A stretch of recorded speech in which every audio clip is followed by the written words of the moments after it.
Napakabait ni Lord. Alain mo si Carol na tinutungo ng mga taga-CPJC magpuri sa Panginoon. Kala ko po, napakabuti mo. Tuloy nga, Jesus. Aming Diyos, sumawi ka. Ang iyong likha luluwalhatiin ka. O Diyos, napakabuti mo. Di ka nagbabago.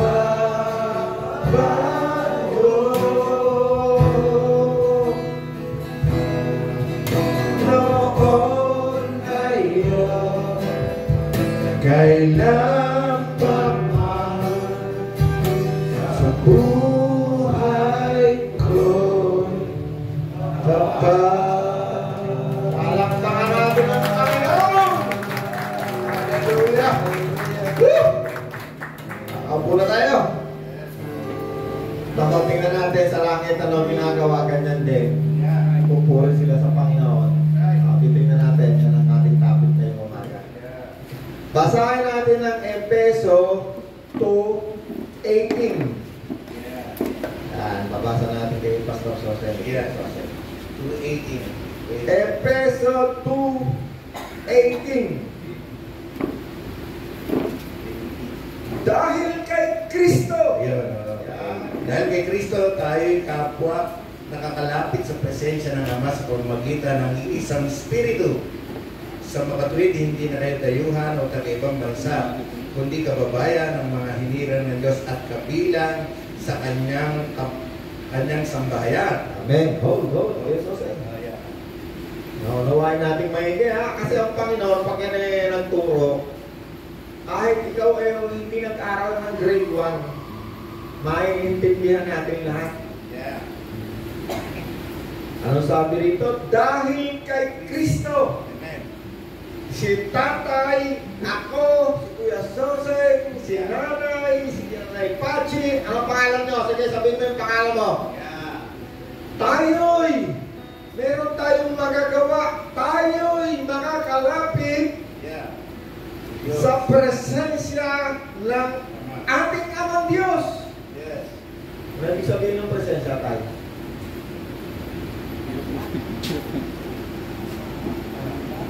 Presensya. Presensya ni Nanay Pachi ngayon ay naririto. Presensya ni Tatay ngayon ay naririto. Presensya ni sabi, present. Nasa tabi natin.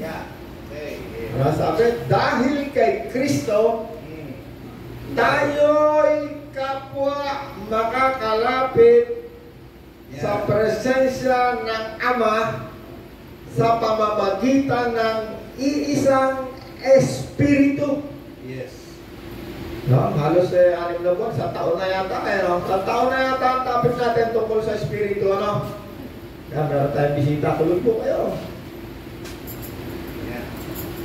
So, sino sa inyo rito gusto lumapit sa presensya ng Ama na lumikha sa lahat ng bagay? Okay. Tingnan natin mabuti, no? Ang isang tao, sino naniniwala mayroong kaluluwa? Lasang kamay. Sino rito hindi naniniwala na ang tao katulad lang ng hayop? Sino naniniwala ang tao katulad lang ng hayop? Wala, no? Kasi nabasa natin lagi, malingid natin nababasa, tayo palang tao nilagyan ng Diyos ng kaluluwa at Espiritu. Yung Espiritu na yan, yan yung inilagay ng Diyos na wala sa mga hayop. Nilagyan tayo ng Espiritu. Yan ang pagkakaiba natin sa aso na yan. Yan totoo yun ang pagkakaiba ng tao sa hayop. Ang tao ay niligyan ng Diyos ng Espiritu. Ang tawag Espiritu ng tao. Okay? Yan ang bahagi ng Diyos na inilagay ng Diyos sa mga tao. Espiritu. Espiritu, kaluluwa, at katawan. No? Kung yung aso na yan merong kaluluwa, may espiritu, nandyan dyan sa loob. Pero hindi nilagyan ng Diyos ng espiritu Tao lang nilagyan. Kasi sa Genesis, tao lang ang hiningahan ng Diyos. Pinahaginan ng kanya espiritu. Okay. Palagay nyo, nasaan ngayon ng Diyos? Ang Ama, yung binabanggit dito na pupuntahan natin. Saan tayo? Okay, nandito, present. Kasi ang Diyos may dalawang katangian Lumilikha at saka omnipresent. Dalawang katangian ng Diyos Lumilikha at saka omnipresent. Nasaan ngayon si Kristo? Ang kamay na nakakala, nasaan si Kristo ngayon? O yan, may bisita tayo, si Nening pa rin narito. Nasaan ngayon si Kristo? Sino? Sige, taas ang kamay. Alam nyo naman kung nasaan Nasaan si Kristo ngayon tayo? Nandito sa atin ngayon? Saan lugar? Sa puso ng mga taong tumanggap kay Kristo. Yung kanyang Espiritu. Sino tumanggap kay Kristo? Taas ang kamay. Kung tinanggap mo si Kristo, nasa sa iyong sa puso, Espiritu ni Kristo. Kaya sinabi ng Bible, pag wala sa isang tao ang Espiritu ng Panginoon, hindi siya kay Kristo. Hindi siya pag-aari ni Kristo. Kaya lahat ng tumanggap kay Kristo, nagsisi, sumampalataya, ang lugar ng Panginoon sa iyong buhay, nasa loob na iyong katawan. Kaya sabi ni Apostol Pablo, di nyo ba alam, ang katawan ninyo ay tirahan ng Espiritu na mabuti, santo. Okay? Saan naroon ngayon ang katawan ni Kristo? Nasa langit. Diba? Isang araw, babalik. Yan ang ating hinihintay. Babalik. Sino sa inyo may kamag-anak na alam nyo, tumanggap kay Kristo, naging mabuting tao? Sino? Ayan. May mga kakilala tayo, kaibigan na Kristiyano na pumunta sa langit. Meron nga akong pamangkin si example ito, pangalan Kevin. Si Dayan. Oras na lang, pupunta na sa Panginoon. Sabi sa akin, dito. Di ba ako pumunta na langit? Mabait ako, no? Kalinaw-linaw. Kasi yung si Dayan, inilabas na yun ng ospital kasi tinanggihan na ng ospital. Pina-opera kasi natin sa puso yun Kevin na. Ilang beses sinopera niya dalawa isa. Pinanganak siya, tawag kay Blue Baby, mabuti, umabot siya ng 14 ba? 17. Nabuhay siya ng 17 years old. Nung 17 na, pina-opera namin kasi baka sakaling matanggal yung pinanganak kasi siya, may problema na puso, buhol-buhol yung kanya ugat. Di nung pina-opera namin, sabi ng doktor, labas na nanay na, kasi wala na, ayaw na niya. Ayaw na niya tumanggap ng gamot yung katawan niya. Pag-uwi ng bahay, pinuntahan namin ang aking asawa. Abay, nasa pintuan pa lang ako Tinatawag, tita, di ba kayo pumunta na langit, Sabi ka lang. Sabi ko, oo naman. Abay, pagtingin ko sa mata, walang itim. Pasin niyo na tayo. Bye. Walang itim. Kita niyo na tayo. Wala pala sa tatay. Walang itim, parang gatas. Pero merong maitim na parang sa gitna. Merong maliit na maitim. Okay, parang kumilaputan. Walang itim yung nakita ko lang yung maliit na itim sa gitna. Sabi sa akin, dito ako na lang pumunta ng langit, mabait ako, Sabi ko, oo naman. Hindi ka pumunta ng langit dahil sa mabait ka, kundi dahil tinanggap mo si Kristo. Daw kayo, Alam niyo ba, maraming tao nakarating sa langit sa pamamagitan ng Espiritu na tinanggap natin kay Kristo. Maraming tao na sa langit. Meron ding mga tao, kahit buhay pa, pumunta ng langit. Ganun!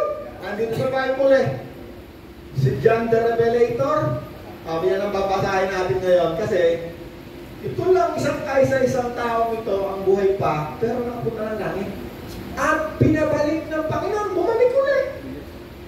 Nagsulat nga eh, pinasulat nga kung ano nakita niya sa langit, nandito eh. O, yun ang titignan natin ngayon. Kasi sabi dito sa binasa natin, dahil kay Kristo, tayo ay kapwa rin. Tayo din ay makakalapit sa presensya ng Ama sa langit sa pamamagitan ng Espiritu. Yes. O, sino naniniwala rito? Efeso 2:18. Dahil kay Kristo, makakasilip tayo sa langit. O sige, silipin natin langit. Tingnan natin ano makikita natin doon. Kasi yung walang Espiritu ni Kristo, hindi makakasilip sa langit. Hindi nga niya maintindihan kahit anong bagay rin sa Bible eh. Bakit? Ang Bible, maunawaan mo lang yan kapag si Kristo tinanggap mo na. Pag wala si Kristo sa puso mo, hindi mo yan maintindihan. Maintindihan mo lang mga doktrina ng mga relihiyon mo. At ang relihiyon sa mundo ito ay samot-sari. Hanggang doon ka lang sa doktrina, hindi ka makakalampas doon. Pag sinabi ng iyong bossing na pastor, ayun. Tingnan natin, no? Pupunta tayo sa langit. Sino gusto sumilip na langit? Taas ang kamay. Yung gusto lang. Yung ayaw, maiwan mo na rin sa lupa. Babalitaan na lang namin ngayon. Hindi ito. Makikita natin doon. Yung Diyos na sinasamba natin dito, makikita natin doon. Sino sinasamba natin dito Diyos? Ang Diyos Ama. Isa lamang ang Diyos. Sino? Ang Ama na lumikha sa lahat ng bagay. Sino pa makikita natin sa langit? Palagay nyo? Si Kristo, ang Panginoon, na sa pamamagitan niya ay nilikha ang lahat ng bagay. At sa pamamagitan din niya ay nabubuhay tayo ngayong oras na ito. Siya ang nagsusustain ng ating buhay. Niwala kayo, ang Panginoon ang nag-iingat sa buhay natin? Abay, kung wala ang Panginoon kita, tayo hindi na nakapunta na naman sa tupada, baka nakakulong na naman sa selda, lahat ng na. Ang Panginoon ang nag-maintain, no? Tawag sa'yo po, chief maintenance, no? Maintain ka ng mga truck para maging maayos, di ba? Ang Panginoon ang nag-maintain ng ating buhay upang maging maayos tayo rito sa mundo. Kung wala si Kristo sa buhay mo, para yung truck na walang maintenance. Pag-iwang-iwang yan, di malamang kung kailan babagsak ang truck na yan. Hindi yan mapapakinabangan. Walang gamit, walang direksyon ang buhay ng isang tao kapag wala si Kristo. Puro kasamaan. Ako, kung hindi mo nakilala si Kristo, sa damakmak na wala nangyarong tao. Ang damakmak na totoo yan. Walang laman ang utak ako, kundi kasiyahan ng sarili ko. Para sarili ko lang lahat ako'y nabubuhay. Nakaw. Sino tumanggap na kay Kristo? Taas ang kamay. Okay. Pag ikaw ay tumanggap kay Kristo, mayroong isang mangyayari sa buhay mo. Ano yun? Ikaw ay magiging mabuti. Katulad ni Kristo. Nakamukha ng Diyos. Na mabuti. Amen! Amen. O, tingnan natin, silip tayo sa langit. Seatbelt tayo, ha? Seatbelt! Baka maiwan, baka mahulog. Pahayag 1:1. Umpisa mo sa 1. Okay, Bible tayo, sundan niyo ako. Kung English man ang Bible mo, kung yan man ay Latin, kung Greek man yan, sundan mo. Tingnan natin kung ano yung Bible na maiintindihan mo yung wika. Yun ang basahin mo. Huwag kang bumasa ng wika na hindi mo maintindihan. Bakit? Kasi ang diablo, pag hindi mo kasi nung maintindihan ng mga wika at salita, diyan kanya titirahin. Kaya maraming tao ligaw na ligaw. Maraming tao gumagamit ng mga Hebrew, ng mga Greek, ng mga Latin. Ang natatampuan nila, diablo. No, natuturuan sila ng mga salita na hindi nila maintindihan, na ililigaw sila. Pahayag 1:1. Ito ang pahayag ni Jesucristo na ibinigay ng Diyos sa Kanya. No? Sino may Bible? Tingnan niyo mabuti. Baka mamali yung binabasa ko para alam niyo kung tama. Ito ang pahayag ni Jesucristo na ibinigay ng Diyos sa Kanya. At Kanya namang inihayag kay Juan.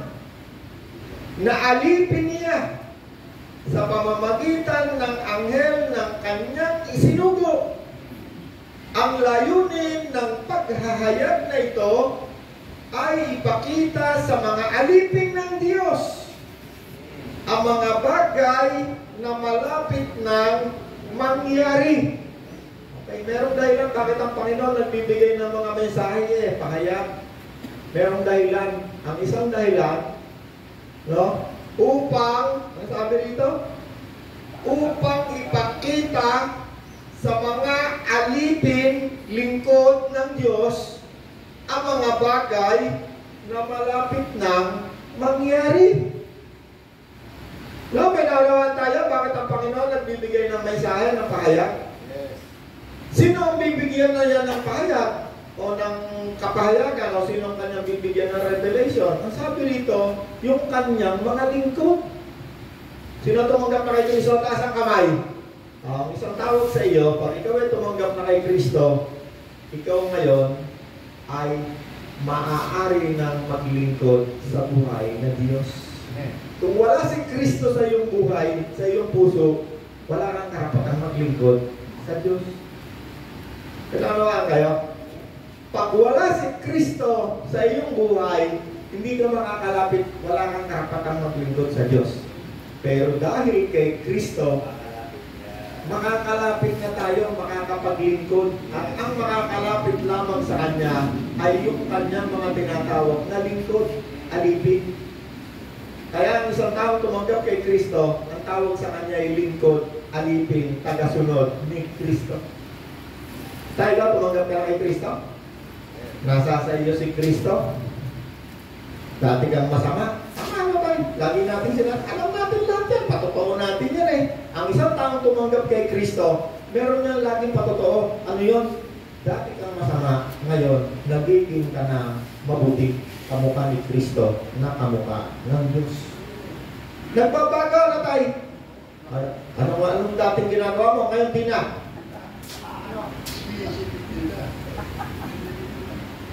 Kahit nga sa isip, nilimot na ni tatay. Nilimot na, ayaw mga alalahanin eh. Ako, hanggang ngayon, naalala ko yung mga kawalang yung pinaggagawa. Ayaw ko na maaaring alalahanin eh.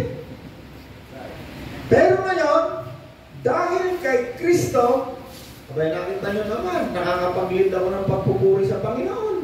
Nakakapagturo ako ng salita ng Diyos. Pero kung hindi ko tinanggap si Kristo at ang laman ng aming isip ay puro kawalang yan at kabalbalan, wala akong karapatan at hindi ko kayang gawain ang mga bagay na ito. Bakit? Una, marumi ang pag-iisip. No? Pag ikaw marumi ang pag-iisip mo, ang laman ng isip mo, ang lahat sa iyo ay marumi. Kahit na malinis, tingin mo pa rin marumi. Okay. Ang dahilan, bakit nagbibigay ng revelation ang Diyos? No? Ibinigay kay John the Revelator eh. Yeah. Pumunta siya ng langit at pagdating niya roon sa langit, sa pamamagitan ng Espiritu Santo, ipinakita sa kanya ng Diyos ano naroon sa langit at nagbigay siya ng mga pahayag. At ang mga mensahe na ibinigay ng Diyos sa kanya, tingnan natin kung sino ang binigyan ng mga mensahe. Oh, tatalon-talon na ako. Hanggang 4 itong babasahin ko, tatalon na ako. Nagpahayag ng Diyos sa kanyang mga lingkod, alipin, upang malaman nila ang mga bagay na malapit nang mangyari. Okay. Sa 9, tumalon ako sa 9. Isang pangitain tungkol kay Kristo sa 9, 1:9. Ako'y si Juan, no, si John the Revelator, ang inyong kapatid at kasama sa kapighatian at pagtitiis na nararanasan ng mga kabilang sa kanyang kaharian dahil sa pakikipag-isa kay Jesus. Ay, nagpakilala kung sino siya, si John the Revelator. Siya raw ay kasama natin sa kapighatian at pagtitiis na ating nararanasan, na kabilang sa kanyang kaharian. Sino tumanggap kay Kristo? Taas ang kamay. Tumanggap ka kay Kristo, meron pang isang mararanasan. Yung katawan na yan, meron niyang titiisin, hindi niya gagawin. Yeah. Ano yun? kasamaan. Yung mga dati ninyong ginagawa o yung mga ginagawa ng mga tao sa mundong ito, hindi nyo gagawin. Halimbawa, si pastor, mayroong cellphone yan. Diyan sa cellphone ngayon, kahit alam, makikita mo kahit kalasuhan, kahit mga porno, nandyan lahat, libre na yan.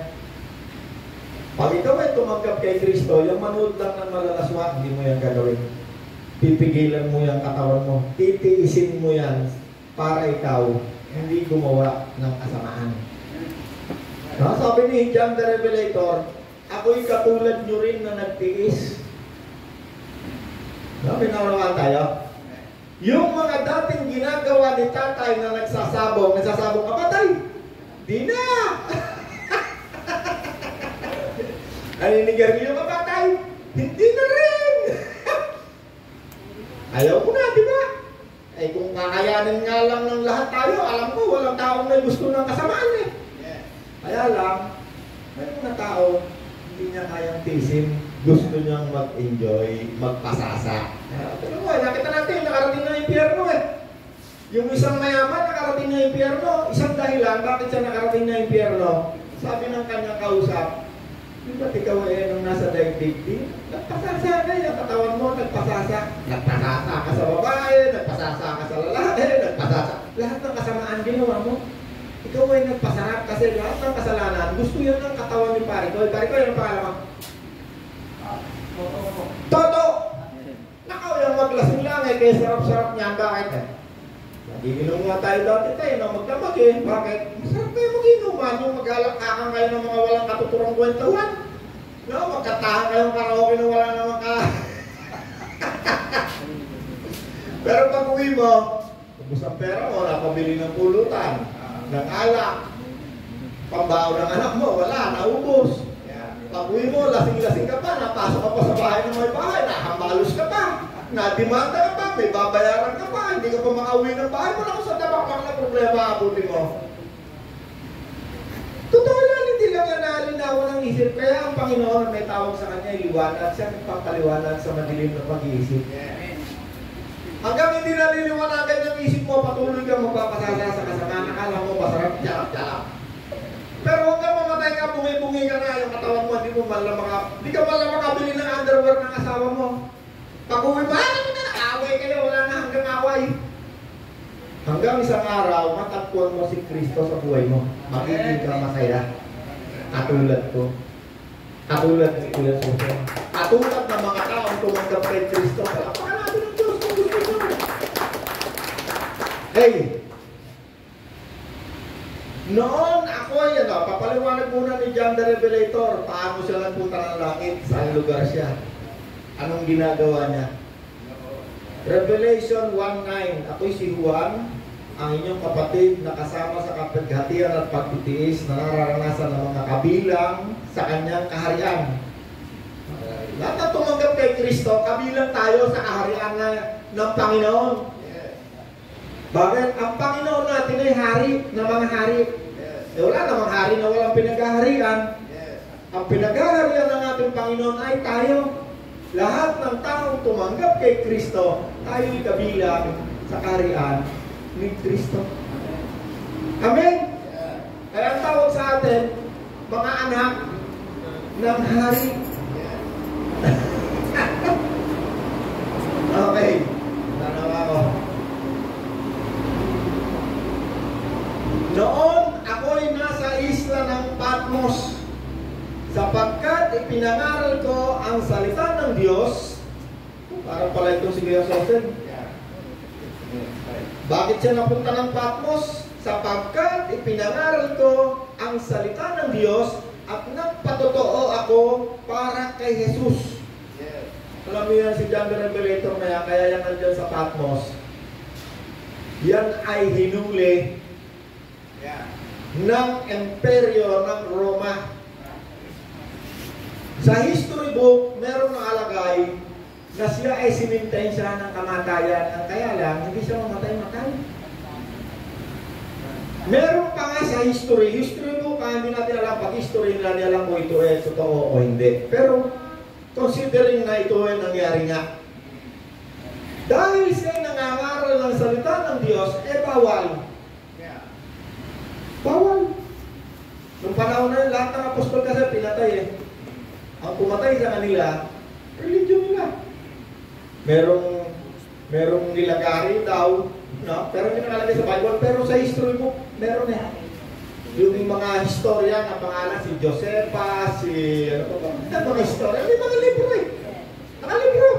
Hindi nga lang Bible tawag kasi baka yun eh, medyo nilagyan ng konting dagdag yun. Kasi ang history book, kung sino nagsulat niyan, yan ay nakapabor sa political alignment ng panahon ngayon. Kaya maaaring may konting dagdag, may konting kulang. Itong si John the Revelator, ito meron pa nga rin sinasabi na ito sinintensya ng paghulog sa kumukulong mantika, di siya mamatay. Ang ginawa sa kanya, in-exile. Dinala siya sa isang isla para siya doon na lang siya manirahan, hindi na siya makapangaral ng salita ng Diyos. Kasi kahit saan siya mapunta, nangangaral siya, bawal. Bawal si Apostol Pablo, kaya yan ay kinulong, dinala sa Roma yan eh. Kasi nangangaral siya na mayroong hari na darating, si Jesus. Yung emperor, hari yun dito sa lupa. Ayaw niya nang may nangangaral na mayroong hari na darating, akala niya aagawin yung kanyang kaharian. Pangalawa, yung religion niya, against doon sa ginagawa ng mga apostol. Amen? Okay, kaya ito ngayon ang nangyari. Nagpapatotoo ako para kay Jesus, no, sa 9:10. Noon ay araw ng Panginoon, at habang nasa ilalim ako ng kapangyarihan ng Espiritu.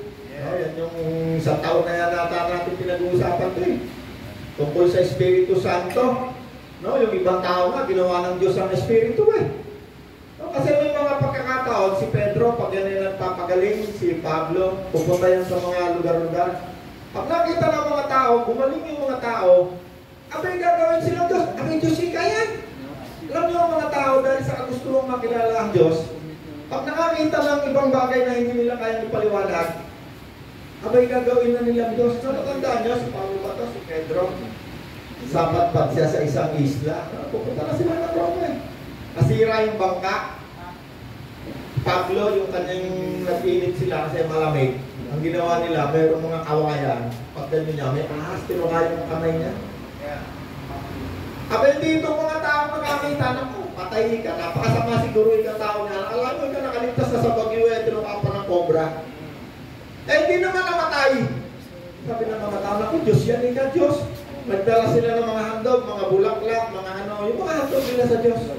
Ang mga tao literal na gustong makilala ang Diyos. At kapag hindi nila kayang may paliwanag at maintindihan, sabihin nila, naku, Diyos ika yan.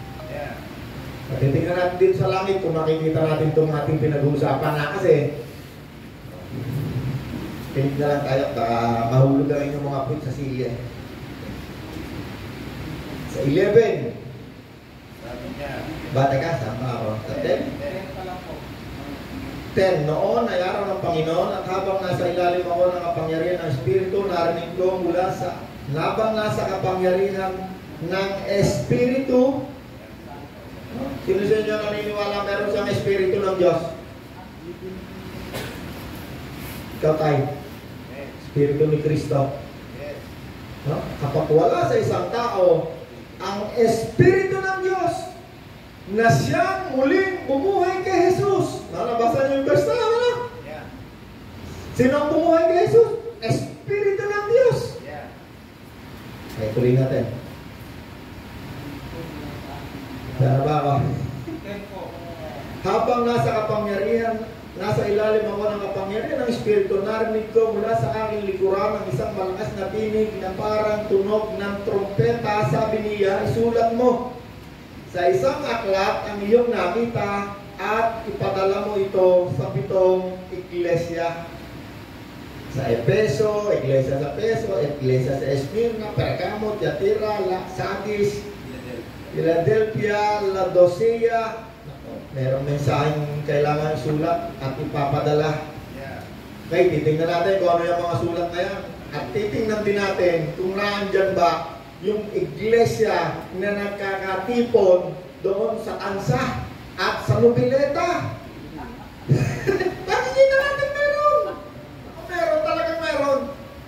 Tinig tayo, tingnan natin mabuti. Saan lugar ang church mo, pastor? Saan lugar ang iglesia mo? Tinan mo, makikita mo, meron papadalang mo sa ibang saray sa iglesia mo. Dito! Makikita natin dito. Tatalo na niya ako sa mahaba ko. 17. Pagkakita ko sa kanya, para akong patay na bumagsak sa kanyang paanan, ngunit ipinatong niya sa akin ang kanyang kanang kamay at sinabi, huwag kang matakot, akong simula, akong wakas, akong nabubuhay, namatay ako, ngunit tingnan mo, ako'y buhay ngayon at mananatiling buhay magpakailanman. Hawak ko ang mga susi ng kamatayan at ng daigdig na mga patay. Kaya isulat mo ang iyong nakikita, ang mga nangyayari ngayon at ang mangyayari pa. Pagkatapos nito, at mga mangyayari pa pagkatapos nito, tungkol naman sa hiwaga ng 7 bituin, naku, maraming hiwaga eh. Talunuli tayo. Pero sa 2, isulat mo sa anghel sa iglesia sa Efeso, sa 12, sa iglesia sa Pergamo, ayan, may mga mensahe, hindi ko na babasahin, mahaba yan. Sa iglesia Sardis, Philadelphia, no? Binanggit yung 7 iglesia. Thyatira, no? May mga mensahe bawat iglesia, bawat lugar. Alam mo yung mga lugar na yan na binanggit dyan, yan ay talagang lugar na hanggang ngayon makikita mo sa lugar.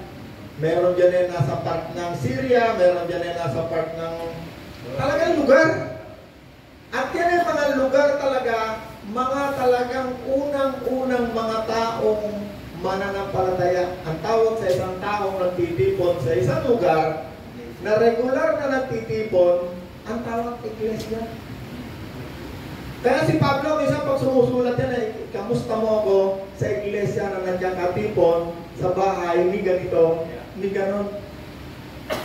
Ito ay lugar talaga na kung saan ay parang iglesia sa Nobileta na every Monday nag-uusap tungkol kay Kristo. Totoo. Ang mga standard lang na isip ngayon na pag sinabi nilang simbahan o church, ang ideya nila yung mga simbahan na may kursa, gitna. Patantingin nila ngayon, ang standard nila, mga building na makikita natin, pag simbahan ng Katoliko, number 1, first class, kagaganda, buong mundo. Hanggang doon sa Europa, buong mundo. Kahit mga lugar nga sa China nga, dami rin eh. Dito naman sa Pilipinas, mga Katoliko, gaganda rin. Merong iglesia ni Manalo, kagaganda rin. Iglesia ni Kusino-sino, kagaganda. Kagaganda ng mga building. Ang tinatawag na iglesia ay yung mga taong nagtitipon na tumanggap kay Kristo. Tayo ang iglesia, tayo ang katawan ni Kristo. At tayo'y nagtitipon upang pag-usapan, pakinggan ang mga mensahe ng ating Panginoon.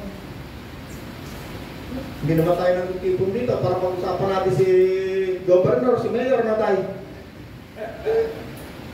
Mga mensahe lang ng Panginoon, pinag-uusapan natin. Okay. Sabi rito, may mga mensahe eh. Lahat ng iglesia may mensahe. Iba-iba. Babasahin ko na lang itong pinakahuling mensahe dito sa iglesia. Sa Laodicea. Ito yung mensahe ng Diyos. Binigay kay John the Revelator. Yung mga unang mensahe. Ito ang sinasabi niya na ang pangalan ay Amen. Ang tapat at tunay na saksi, siyang pinagmulan ng lahat ng nilalang ng Diyos. Alam ko ang mga ginagawa mo. Alam kong hindi ka malamig ni mainit. Mabuti pa sana kung ikaw ay malamig o mainit. Ngunit dahil ikaw ay maligamgam, hindi mainit ni malamig, isusuka kita Teka muna ha, hindi ito sa atin ha. Ito'y mensahe ng Diyos. Dito sa isang pinakamatandang iglesia, mga taong nagtitipon ng mga lingkod ng Diyos. Teka, huwag niyo muna kakanyahin kasi yung lahat na nakasulat sa Bible, pag kinanya mo yan, hindi yan makakabuti sa iyo, makakasama ka lalo yan sa iyo. Kaya kayo naman naintindihan mo, sino ang kausap, sino ang nagsasalita, anong panahon niyang ginagawa, sinulat. Kaya, itong ating binabasa, ito'y mensahe para doon sa mga tao na nagtitipon doon sa iglesia sa Laodicea. Okay, ano sabi? Sinasabi mong 17, sinasabi mong ikaw ay mayaman, sagana sa lahat ng bagay, at wala nang kailangan pa. Ngunit hindi mo nalalaman na ikaw ay kawawa, kahabag-habag, dukha, bulag, at hubad. Kaya nga, ipinapayo ko na bumili ka sa akin ng 7 purong ginto upang ikaw ay maging tunay na mayaman. Bumili ka rin sa akin ng puting damit upang iyong isuot at matakpan ang nakakahiya mong kahubaran.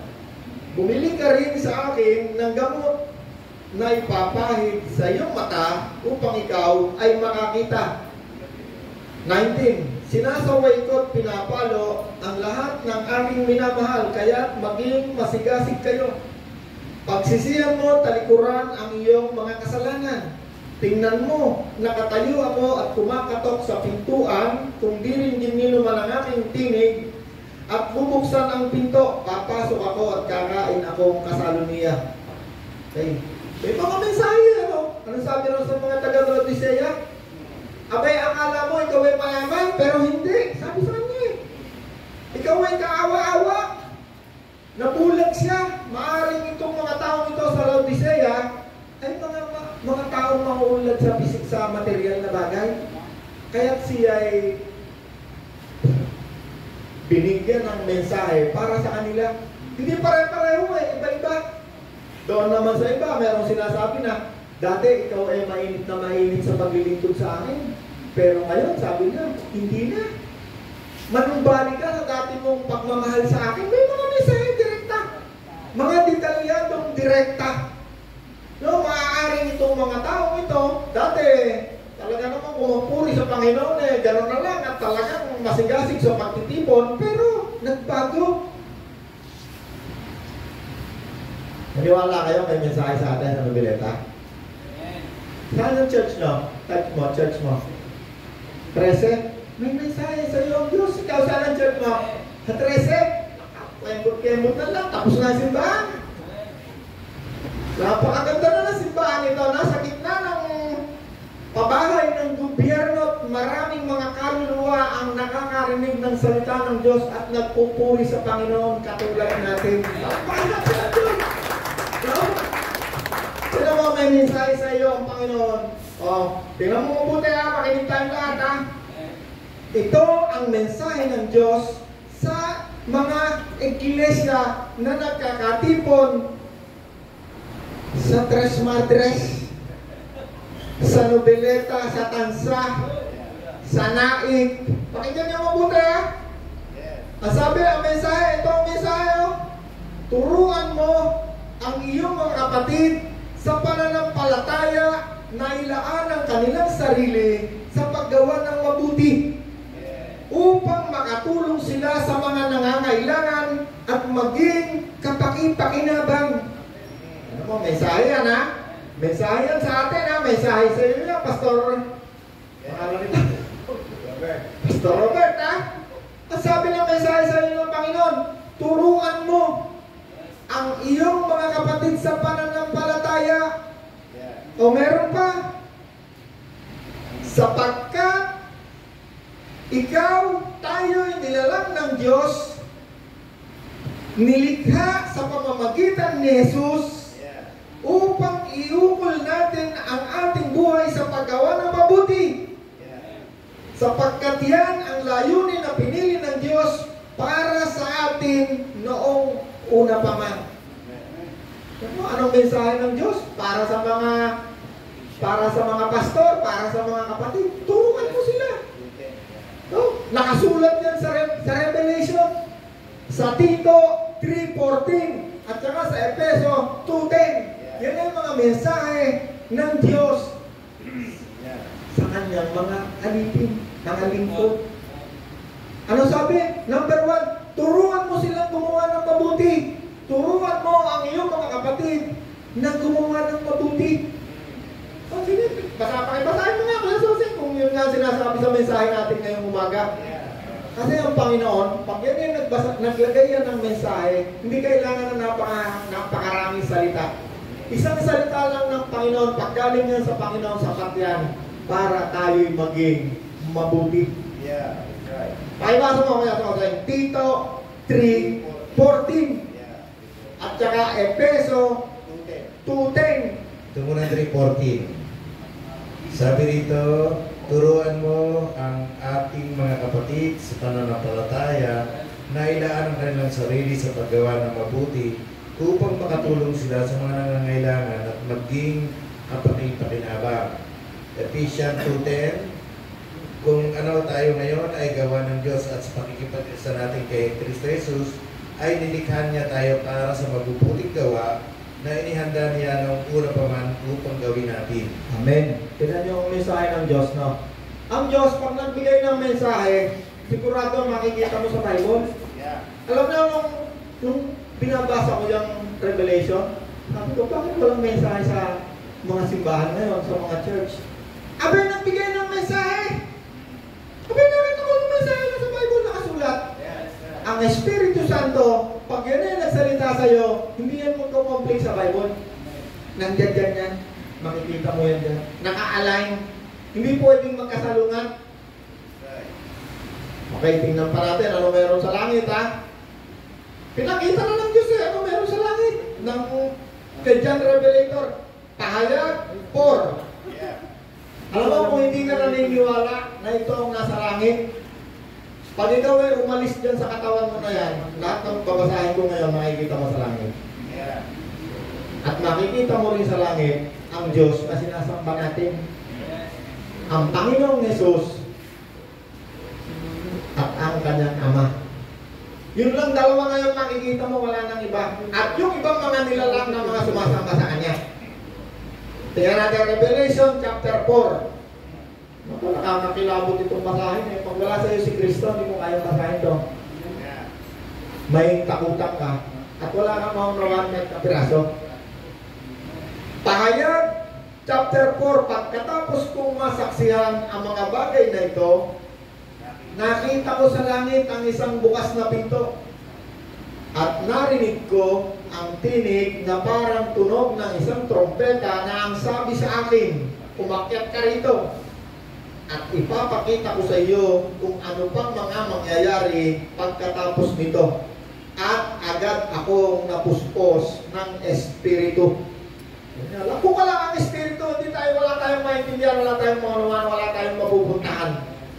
Napakahalaga ng Espiritong banal. Espiritu. At agad akong napuspos ng Espiritu. At nakita ko sa langit. Ito na, tingnan natin mabuti, ha? Kung anong makikita niya sa langit, ha? Agad akong napuspos ng Espiritu ng Diyos at nakita ko sa langit ang isang trono at ang isang nakaupo. Okay. Pag ikaw ay pumunta ng langit, hindi ka pa nakakarating sa langit. Papunta ka pa lang. Makikita mo na sino nandun sa langit. Itong nakaupo doon sa trono, makikita mo. Pero alam, bakit mo nalaman? Meron akong kilala, hindi pa patay. Pupunta pa lang sa langit. Si John, dito to, yung mga ngayon, Esteban. Esteban, isang oras bago siya mamatay. Di ba pinagbabato siya? Bago siya mamatay, sabi niya, nakita ko langit. Nakita mo bukas ang langit. Sino nakita niya? Nakita niya ang Panginoon. Nakita niya si Kristo. No, yung ikinuwento ni Jesus na namatay, na mayaman, at saka si Lazaro, ang nagkukwento noon si Jesus. Wala pa siya sa langit, nandito pa siya, nangangaral pa. Di ba? Si Jesus ang nagkwento nun eh. Yung isang mayaman na nagre-reklamo pa doon sa langit eh, bakit gusto niya ikang bumalik muna eh, kasi marami siyang kapatid. Alam niya, yun din ang direksyon eh. Papunta rin daw kung saan siya pupunta eh. Sabi ng mayaman, naku po, napakainit dito. Gusto mo muna bumalik, pwede ba si Lazaro eh, pasaw-saw eh, dalirit na ako yung init na init dito, may apoy ika rito, nagturo sa ika ako. Si Esteban, di pa namamatay. Di pa namamatay, nasa lupa pa. Puspos ng Espiritu Santo, nangangaral siya. Ang pinapangaral niya, lahat ng pinapangaral niya, makikita mo sa Bible eh. Mula sa Genesis, hanggang kay Abraham, hanggang kay Kristo, makikita mo pinapangaral niya. Puspos ng Espiritu Santo. Pag ikaw ay puspos ng Espiritu Santo, hindi ka manghuhula ng mga walang katuturan. Lahat ng sasabihin mo, makikita mo sa Bible. Niwala kayo? Tuturuan ka ng Panginoon, ano nakasulat sa Bible. Kasi ako, nung ako ay tumanggap kay Kristo, ang Bible ko, araw-araw hawak ko eh. Hanggang ngayon, umaga, gabi, kahit madaling araw, hawak-hawak ko eh. Bakit? Tinuturuan ako ng Panginoon tungkol sa kanyang mga salita at mga bilin. Bakit? Kasi isang araw, pupunta tayo ron. Kaya sinasabi ng Panginoon, habang buhay ka pa, ito yung mangyayari, ito yung nangyayari, at ito yung mga mangyayari. Tingnan natin mabuti pa, ano? Sa 3. Nasaan na ba ako? 2. Agad akong napuspos ng Espiritu, nakita ko sa langit ang isang trono at ang isang nakaupuron. Okay, tingnan natin mabuti. Ano meron doon sa langit, ha? Kasi baka meron tayong sinasamba dito sa lupa, hindi natin makikita sa langit. Kasi maraming tao, may mga Diyos dito, pero hindi mo makikita sa langit. Totoo. Marami dito. Marami dito sumasamba sa mga kung ano-anong Diyos, pero hindi mo makikita sa langit. Hindi ka pa nakakarating sa langit. Papasok ka pa lang. Makikita mo na anong meron sa langit. Buhay pa nga tayo, makikita na natin yung langit eh. Bakit? Ito na, dinidescribe na eh. Dinidescribe na, detalyado na, sinasabi na ni John the Revelator, kaya tawag sa kanya, the Revelator, kasi nag-reveal sa kanya ang Diyos tungkol doon sa langit. At agad akong napuspos ng Espiritu, nakita ko sa langit, kaya yung langit na binabanggit dito, kung ang langit na alam mo eh, 2 o 3 o 4 o 5 o 10, ito yung pinakamataas na langit kung saan naroon si Kristo. Kasi pag nag-aaral ka sa iba-ibang eskwela, may mga number ang langit nila, iba-ibang langit eh. Ito yung pinakamataas na langit kung saan naroon ang isang trono at ang isang nakaupuron. Tingnan natin. Ang anyo niya ay nagniningning na parang mahalagang batong hasper at cornalina. May isang bahagharing nagniningning na parang esmeralda sa palibot ng trono. Nakapaligid naman dito ang 24 pang trono na sa bawat isa ay may nakaupong matanda na nakadamit ng puti at may koronang ginto sa ulo. Kung meron akong blackboard, ang sarap i-describe yan eh. Oh. Trono, may nakaupo, tapos meron 24 na nakapalibot. Napakasarap din sa draw. Dinarawin ko nga sa auto ko yan eh. Okay. Meron 24 na nakapaligid sa 14. Nakapaligid dito ang 24 na trono. Sa bawat isa ay may nakaupong matanda na nakadamit din ng puti. At may koronang ginto sa ulo. 5. Mula sa trono ay gumuguhit ang kidlat, kasabay ang mga ugong at mga kulok. Sa harap ng trono ay may 7 nagniningning na sulok. Ito ang 7 Espiritu ng Diyos. Kikinig kayo? 6. Sa harap ng trono ay may tila dagat na salamin na sinlinaw ng kristal. Sa 4 na panig ng trono, may 4 na buhay na nilalang na punong-puno ng mga mata sa kanilang harap at likod. 7. Ang unang buhay na nilalang ay katulad ng leon. Katulad naman ng baka, ang pangalawa. Katulad ng mukha ng tao, ang pangatlo. Katulad naman ng agilang lumilipad, ang pang-apat. Ang bawat isa ay may tig-anim na pakpak at punong-puno ng mga mata sa harap at likod. Okay. Wait lang muna ha. Lahat ng binanggit natin diyan, mga nilalang, yung lamang nakaupo sa trono, ang binabanggit diyan ha, na siyang sinasambahan ng lahat ng mga nilalang na binanggit natin ha. Doon sa langit, sabi nila, time! Ako, napakasarap nitong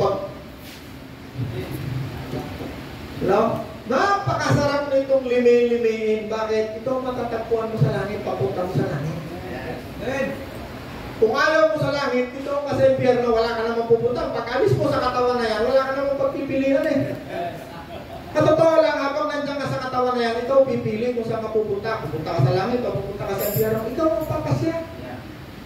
Oh. Ngayon, nakita na natin anong mga nilalang nandun sa langit, no? Tingnan niyo yung mga katawan nyo pag ayaw nyo ng Diyos. Tingnan nyo, hindi ka interesado. Yung mga binabasa natin na yan, pag wala sa iyo si Kristo, hindi ka interesado yan. Dilim na dilim ang isip mo yan, parang hindi mo yan naririnig. Para bang pag yan eh, naririnig mo yan, okay na. Parang ayaw mo yung basahin at ayaw mong marinig yan pag wala sa iyo si Kristo. Pero pag nasa iyo si Kristo, ang espiritu mo, interesado yan. Okay na lang. 5 minutes pa eh. Tingnan mo kung anong ginagawa ron ha. Titignan natin. Number 1, anong nakita ron? Alam mo bagay yung pinanggit doon na sinasabi? Yung trono at yung nakaupo sa trono. Anong banggit doon? Sabi niya, ako yung simula, ako yung alpha, ako yung omega. Siya yung lumikha sa lahat ng bagay. Yun ang pinabanggit nito eh. At tingnan natin anong ginagawa ng mga nililika doon sa langit ha. Meron tayong dalawang nakita ha. Yung trono at yung nakaupo ron. Puting-puti yung buhok. Yung mata niya no. O ano nangyari? Meron niyang napakalakas na mga kidlat at kulog na narinig na bumula sa kanyang trono. O, yun ang mga nakikita at naririnig doon. Ano pa? May ginagawa doon. May ginagawa, may nangyayari. O, tuloy natin ha. Ano sabi rito sa sumunod? Sa 8, ang bawat isa ay may tig-anim na pakpak at punong-puno ng mga mata sa harap at likod. Walang tigil ang kanilang pag-awit araw at gabi. Tingnan niyo, no? Tingnan yung ginagawa natin pag-awit dito every Monday na 5 minutes lang yan. Pag nandoon ka sa harap ng Diyos, umaawit ka sa Panginoon, ang oras pagkabilis-bilis tumipas. Bakit? Pag ikaw ay masaya, yung 100 taon, 1,000 taon, napakabilis yung mga pagkabilis.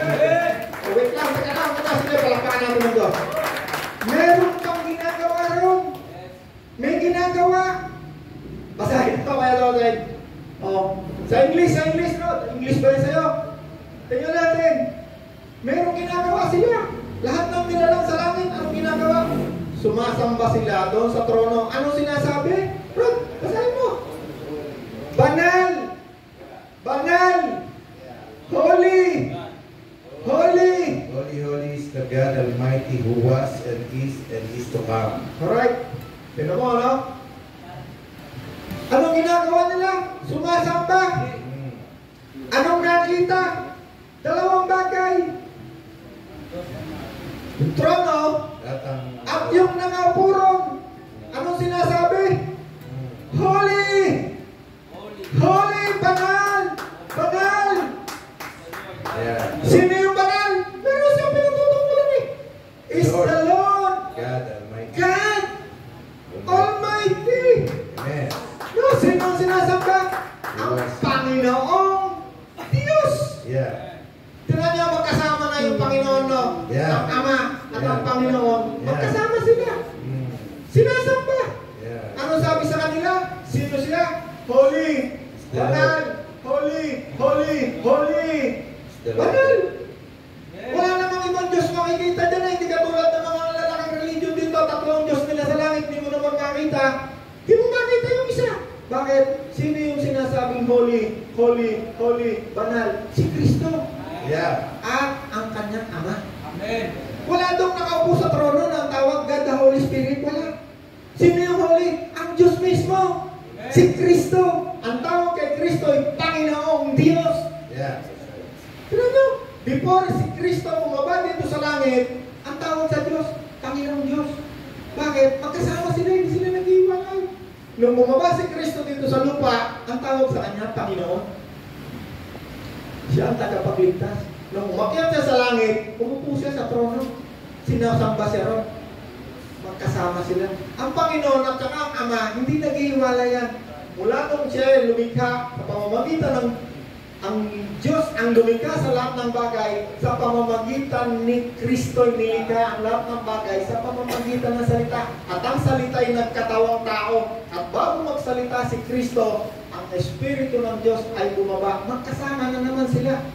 At nung si Jesus ay namatay, nilibing ang Espiritu ng Diyos na nasa sa Kanya, yun ang siyang bumuhay sa Kanyang katawan, na siya rin bumuhay sa ating mga katawan. Hallelujah! Pagkatukan natin ang Diyos. Pinatutunan pa tayo. Alam nyo kasi, ang Panginoon, pag tinanggap mo, ang Espiritu Santo dumating sa iyo, ang nakikilala mo, si Kristo. Ang kanyang anak. Pero pag ang religion nagturo sa iyo, tuturuan ka niya ng iba pang mga Diyos. Sabi ng mga propeta, sabi ng Diyos, kapag mayroong dumating, nagtuturo sa inyo na mayroong ibang Diyos, kahit gumawa pa yan ng himala, sabi niya, huwag kang maniniwala sa kanila.